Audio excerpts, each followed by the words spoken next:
આગળ વાત કરીએ તો થરાદ શહેરમાં છેલ્લા 20 દિવસથી ગટરના પાણીની સમસ્યાએ સ્થાનિકોને ત્રાહિમામ પોકારી ગયા છે। પોલીસ લાઇન પાછળની સોસાયટીમાં ગટરના પાણી ભરાઈ જવાથી લોકો ભારે હાલાકીનો સામનો કરી રહ્યા છે।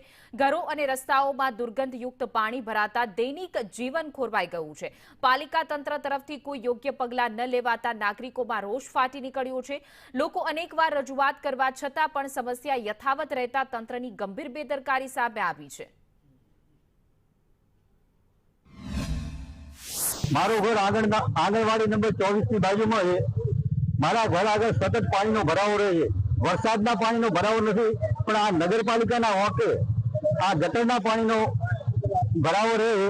बे सफाई कामदारों ने मूके थोड़ो घणो हलावी अने जरा जरा पानी निकाल थाय એટલે બપોરે 2 વાગ્યા સુધી પાણીનો નિકાલ થઈ જાય। પાછો બીજો દિવસે સવારે 6 વાગ્યા પહેલા પાણીનો ભરાવો થઈ જાય છે। બાજુમાં આંગણવાડી આવેલી છે। આંગણવાડીની અંદર નાના નાના ભૂલકાઓ આવે છે, એમને પણ તકલીફ રહે છે। આજે ઘણો 20 વર્ષથી પાણી ભરાય છે, કોઈ તંત્રએ નિકાલ કર્યો નથી। વારંવાર રજૂઆત કરી છે, ભૂદેવે જઈને અરજી પણ આલી છે, બધું કરી ચૂક્યા છે, પણ હજી એમની રાડ કોઈ સાંભળી નથી। 8 દિવસ સુધી સાંભળી નથી। પણ અત્યારે વરસાદનું પાણી નથી છતાં ગટર ઉભરાઈને આખું ગટરનું ગંદકીનું પાણી એ લોકોના ભૂદેવના ઘરની અંદર ઘૂસી જાય છે, છતાં કોઈ સાંભળતું નથી। એટલે અમારી એટલી રિક્વેસ્ટ છે કે એની અંદર નાળા મોટા નાળા મૂકી અને આનો તરત કાલે નિકાલ